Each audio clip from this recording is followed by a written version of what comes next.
ஓசூர் அருகே ஜூஜுவாடியில் ஸ்ரீ சுப்பிரமணிய சுவாமி ஆலயத்தில் தைப்பூசத் திருவிழா. பால்குடம் எடுத்து பக்தர்கள் நேர்த்திக்கடன். ராஜா அலங்காரத்தில் அருள்காட்சி தந்த முருகப்பெருமான். முருகப்பெருமானின் முக்கிய திருவிழாவான தைப்பூசத் திருநாள் இன்று உலகெங்கும் உள்ள முருகன் ஆலயங்களில் கோலாகலமாக கொண்டாடப்பட்டு வருகிறது. அதன் ஒரு பகுதியாக கிருஷ்ணகிரி மாவட்டம் ஓசூர் மாநகராட்சிக்கு உட்பட்ட தமிழ்நாடு கர்நாடகா எல்லைப் பகுதி ஜூஜுவாடி செந்தில் நகரில் அமைந்துள்ள பிரசித்தி பெற்ற அருள்மிகு ஸ்ரீ வள்ளி தேவசேனா சமதி ஸ்ரீ சுப்பிரமணிய சுவாமி திருக்கோவிலில் தைப்பூசத் திருவிழா மிக விமரிசையாக நடைபெற்றது.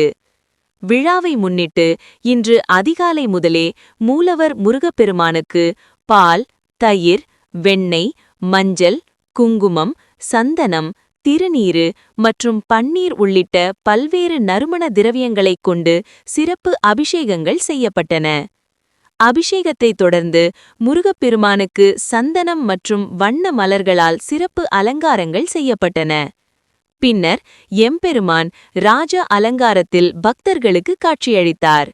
இதனைத் தொடர்ந்து மகா பஞ்சமுக தீப ஆராதனை மற்றும் மங்கள ஆரத்தி வெகு விமரிசையாக நடைபெற்றது.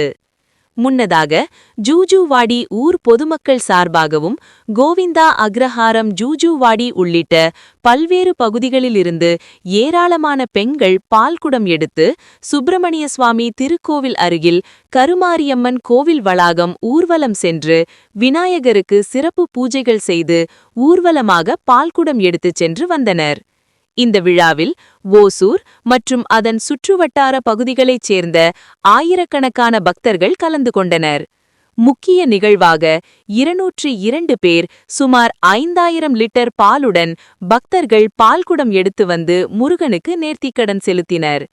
சுப்பிரமணியம் முருகப்பெருமான் அருளை பெற ஏராளமான பக்தர்கள் காவடிகள் எடுத்து வந்து தங்களது வேண்டுதல்களை நிறைவேற்றினர்.